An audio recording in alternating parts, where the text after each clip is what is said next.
y a des silences qui blessent plus que 1000 mots, des absences qui hantent plus que des présences, et parfois, l'homme qui te regardait comme une évidence commence à se retirer, doucement, pas par manque d'admiration, pas par indifférence, mais parce que quelque chose en lui, souvent inconscient, entre en résistance.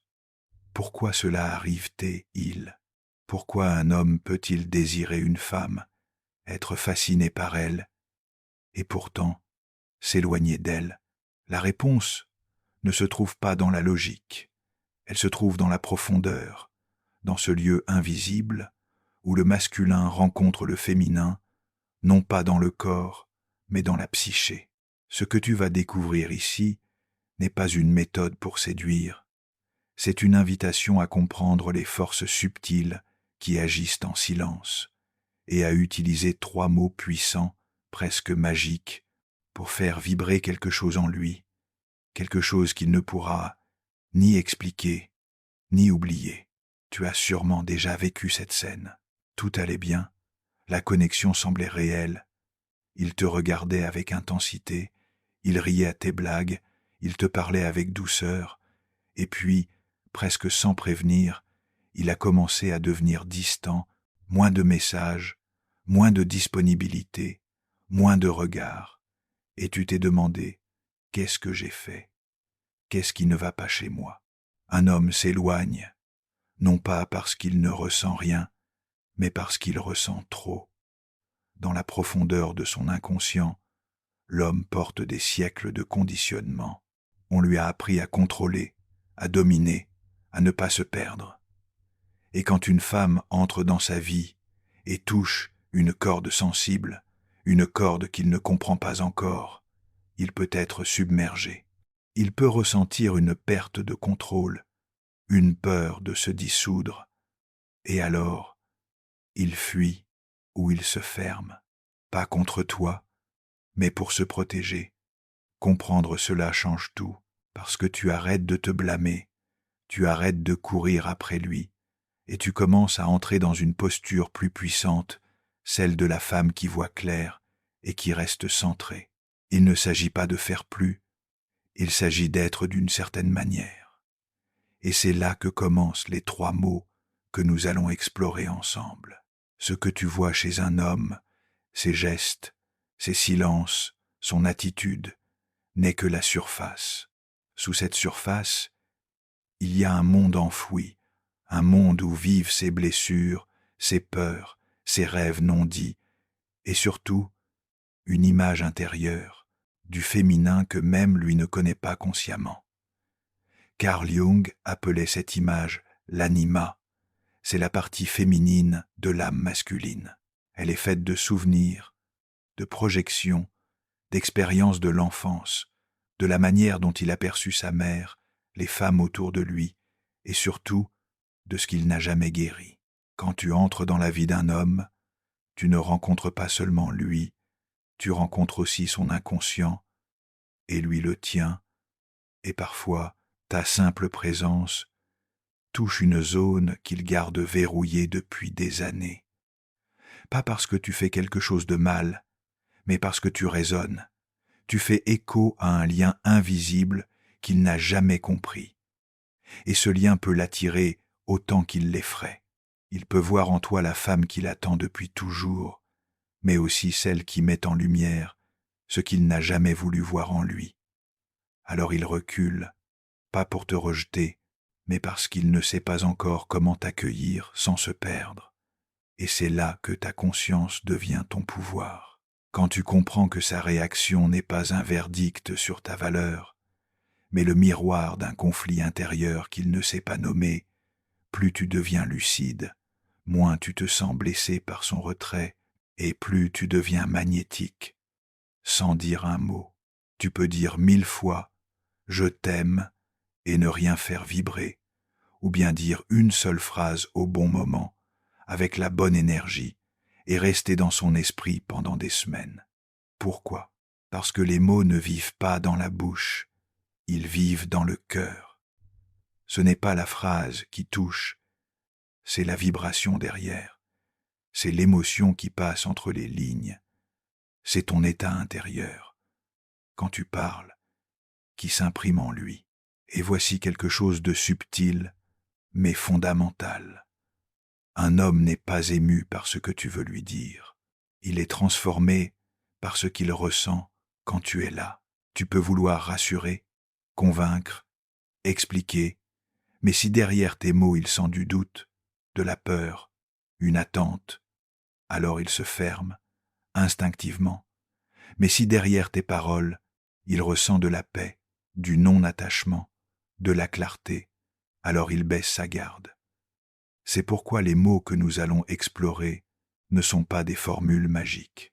Ce sont des portails vers quelque chose de rare, une femme qui parle depuis l'essentiel, pas depuis le manque. Et quand une femme parle depuis ce lieu-là, le masculin écoute, même en silence, même à distance, car il sent, au fond, que cette voix-là ne cherche pas à le posséder.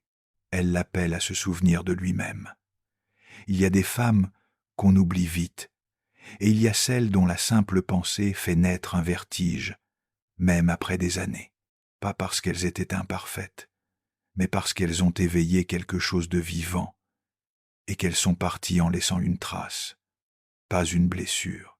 Carl Jung parlait d'archétypes comme des formes universelles qui habitent l'inconscient collectif. Et il existe un archétype qui hante l'âme masculine plus que tous les autres, la femme inoubliable. Ce n'est pas une femme qui supplie, ce n'est pas une femme qui crie ou qui exige. C'est une femme centrée, lucide, ouverte, sans se perdre. Elle ne cherche pas à convaincre de sa valeur, elle l'incarne. Et c'est précisément cela qui reste. L'homme peut ne pas, à la comprendre, peut même la repousser dans un premier temps, mais il ne peut pas l'effacer, car elle ne s'est pas accrochée à lui. Elle a touché un endroit en lui qu'il ne connaissait pas encore. Elle est entrée dans sa vie comme une vérité douce. Elle n'a pas essayé de plaire. Elle a rayonné. Et c'est cela, paradoxalement, qui crée l'empreinte. Elle n'avait pas besoin d'être choisie pour exister. Ce genre de femme ne court pas après l'amour. Elle l'incarne, d'abord pour elle-même. Et c'est cette qualité de présence, rare et vibrante, qui fait d'elle un souvenir qui respire, longtemps après son départ. Tu crois peu. Être que, pour qu'il pense à toi, tu dois lui parler, le relancer, lui rappeler ta présence. Mais ce que l'on ne t'a pas dit, c'est que le silence, quand il est habité, peut avoir un pouvoir bien plus grand que 1000 mots. Il ne s'agit pas d'ignorer, il ne s'agit pas de manipuler. Il s'agit d'émettre une vibration qui continue de résonner, même en ton absence. Un homme ressent ça. Il ne sait pas pourquoi, mais une pensée revient, un souvenir, une sensation, une intuition. Il ne t'a pas vu, il ne t'a pas entendu, mais tu es là, dans un geste qu'il refait, dans une phrase qu'il relit, dans un silence qu'il ne peut plus remplir, et ce phénomène n'est pas magique, il est psychique. Quand tu te détaches sans rancœur, quand tu choisis le calme plutôt que la chasse, tu actives en lui un vide. Et ce vide, s'il a été touché en profondeur par toi, se transforme en appel intérieur. Créer un écho, c'est laisser une empreinte vivante. C'est avoir dit quelque chose d'essentiel, ou mieux encore, avoir incarné une vérité, et puis avoir laissé la vie faire le reste. Mais attention, ce silence ne fonctionne que s'il est vrai. S'il est plein de rancune ou de stratégie, il devient un mur. Mais s'il est plein d'amour-propre, de dignité, de foi, alors il devient un miroir. Et tôt ou tard, un homme connecté à lui-même finira par le sentir et se demander « Pourquoi je pense encore à elle alors qu'elle ne dit plus rien ?» Parmi tous les mots qu'une femme peut dire à un homme, je comprends et peut être le plus désarmant, pas parce qu'il flatte, pas parce qu'il apaise, mais parce qu'il ouvre une porte là où il s'attendait à un mur. Je comprends ne veut pas dire que tu es d'accord avec tout. Ce n'est pas une soumission. Ce n'est pas un renoncement, c'est un acte de lucidité, un geste psychique qui dit « Je vois d'où vient ta peur, je vois ton hésitation, je vois ton ombre, et je ne fuis pas, il peut être vrai. » C'est là que le mot « je comprends » devient guérisseur, car il ne parle pas seulement à l'homme, il parle à l'enfant en lui, celui qui a été jugé trop sensible, celui qui s'est tu pendant des années. Mais, attention, ce mot n'a de puissance que s'il vient de l'intérieur. Tu dois vraiment avoir fait la paix avec tes propres blessures pour pouvoir accueillir celles de l'autre sans les juger. Je comprends n'est pas une stratégie pour qu'il reste, c'est une offrande, et quand elle est sincère, elle fait tomber les armures les plus anciennes. Il se sent vu, non pas dans son rôle, mais dans sa vérité, et cette sensation, pour un homme, peut valoir bien plus que le désir. Il y a des hommes qui fuient dès qu'ils entendent « je t'aime », mais il y en a d'autres qui s'éveillent profondément quand ils entendent « j'ai confiance ». Pourquoi ce mot « athée » il a un tel impact? Parce qu'il parle à la part la plus noble de l'homme, celle qui ne veut pas seulement plaire ou séduire, mais protéger, s'engager, se tenir debout. Quand une femme regarde un homme dans les yeux et lui dit sincèrement « j'ai confiance en toi », elle l'invite à sortir de ses défenses. Elle l'appelle à devenir l'homme qu'il rêve d'être, pas par pression, mais par reconnaissance. Ce mot réveille quelque chose de sacré, le masculin mature. Mais pour que cela fonctionne, il doit être dit depuis un lieu profond. Tu ne peux pas dire « j'ai confiance » si tu es en train de douter, de contrôler, de vouloir posséder. Tu dois d'abord avoir confiance en toi, en ce que tu ressens, en ta capacité à perdre sans te perdre. Alors seulement, ce mot devient un miroir. Je crois en toi, parce que je crois aussi en ma propre lumière. Et là, tu ne demandes plus qu'il te prouve quoi que ce soit. Tu lui tends un espace. Tu lui dis sans mots, « Je vois l'homme que tu pourrais être, et je n'ai pas besoin de t'en convaincre. » Face à une telle présence, un homme ne se sent pas testé, il se sent appelé, et si quelque chose en lui est prêt à mûrir, il se lèvera, non pas pour te garder, mais pour être à la hauteur de ce qu'il a ressenti à travers toi. Ce mot change tout, je choisis, 2 syllabes qui peuvent retourner une situation, changer une dynamique et surtout réveiller le respect là où régnait l'indifférence. Pourquoi? Parce qu'au lieu d'attendre d'être choisi, tu te places comme celle qui choisit, pas par orgueil, pas pour dominer, mais parce que tu reconnais ta propre valeur et que tu refuses profondément de mendier ce qui doit être librement donné. Quand une femme dit « je choisis », elle dit « je ne reste pas parce que j'ai peur d'être seule. Je reste si mon âme se sent honorée ici, sinon je pars. » Et ce que peu de femmes osent comprendre, c'est que ce mot, dit avec amour et clarté, peut provoquer un tremblement intérieur chez l'homme, parce qu'il réalise soudain que tu n'es pas là pour le remplir, ni pour combler une absence. Tu es là par décision, non par dépendance. Je choisis est un mot qui met fin à tous les jeux. Il ramène la responsabilité dans ton camp. Tu ne demandes plus « veux-tu de moi ?» Tu te demandes « est-ce que cela m'élève ? Est-ce que je me respecte ici ?» Et c'est là que tu deviens inoubliable. Non pas parce que tu as crié, supplié, sacrifié, mais parce que tu as eu le courage de dire « je te vois, mais je me vois aussi et je choisis ce qui me rend vivante. » Un homme mûr n'oubliera jamais une femme qui a su dire cela sans colère, sans drame, juste avec cette force tranquille qui signe la fin de l'attente et le début du vrai amour. Les mots peuvent guérir, mais lorsqu'ils naissent du vide intérieur, ils peuvent aussi blesser, repousser, emprisonner. Il y a une différence subtile, mais immense, entre dire « je comprends, j'ai confiance, je choisis » et les utiliser comme des masques, des stratégies ou des tentatives désespérées d'obtenir quelque chose.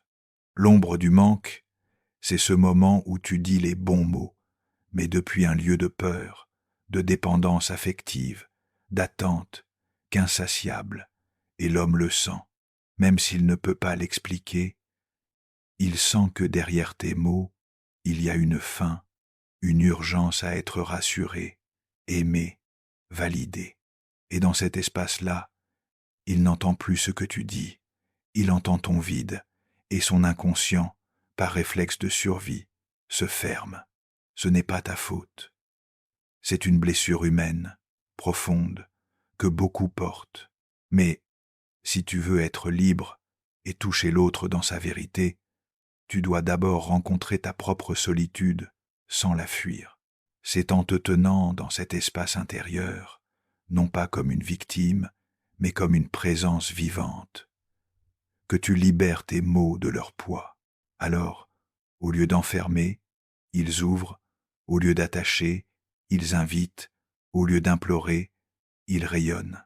Rappelle-toi, ce n'est jamais le mot qui pose problème, c'est l'intention inconsciente derrière lui. Et plus tu guéris cette intention, plus tes paroles deviendront des ponts et non des pièges. Il y a des présences qui saturent et des absences qui réveillent. Dans un monde où tout le monde veut être vu, entendu, validé, ton absence peut devenir une déclaration silencieuse, puissante, inoubliable. Mais, attention, je ne parle pas ici de faire silence par vengeance ou manipulation. Je parle d'un silence habité, plein de présence intérieure, d'un retrait qui n'est pas une punition, mais un acte d'amour propre. Quand tu choisis de ne plus insister, de ne plus courir, quand tu acceptes de laisser l'autre avec ses choix, ses silences, ses confusions, tu entres dans une posture rare, celle d'une femme qui se respecte, même quand cela fait mal.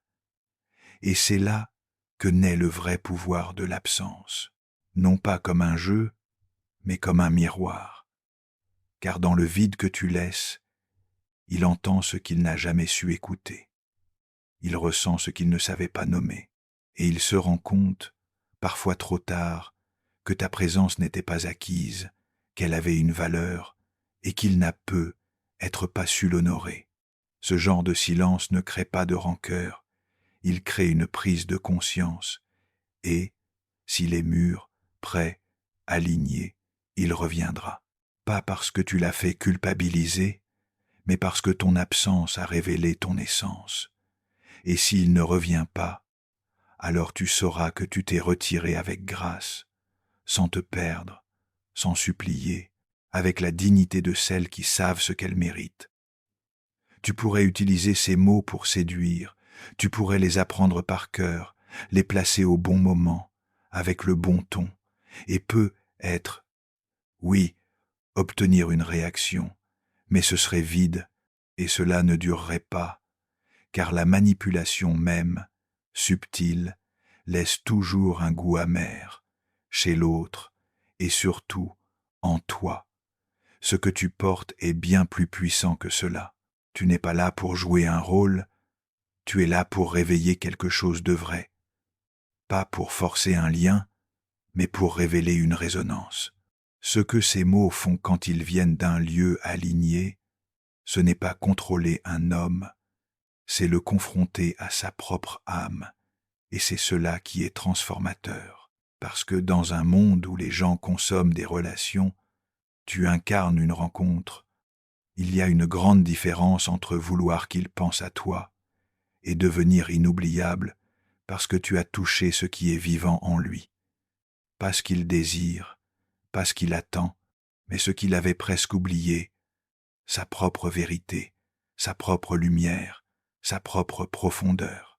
Alors non, il ne s'agit pas de technique, il s'agit de présence, de conscience, de vibration. Et quand une femme parle, agit, choisit depuis ce lieu, Elle devient rare, et le rare, dans un monde saturé, ne s'oublie pas. Le plus grand pouvoir d'une femme ne réside pas dans ce qu'elle dit, mais dans ce qu'elle incarne. Il y a des femmes dont la présence laisse du trouble, du désir, de l'attachement, et d'autres qui laissent du silence, du manque et du respect. Ce ne sont pas celles qui donnent tout, ce sont celles qui donnent depuis un lieu plein, jamais pour combler un vide. Cultiver ce type de présence commence par un engagement. Ne plus se trahir pour être aimé, ne plus réduire sa lumière pour se faire accepter, ne plus confondre attention et connexion.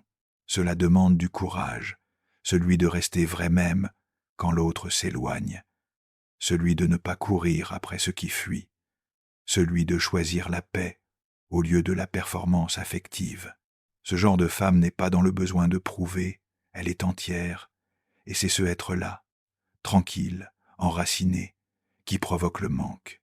Parce qu'un homme sent même sans comprendre qu'il ne pourra jamais consommer cette femme, il devra la mériter, et s'il n'est pas prêt, elle ne se fermera pas.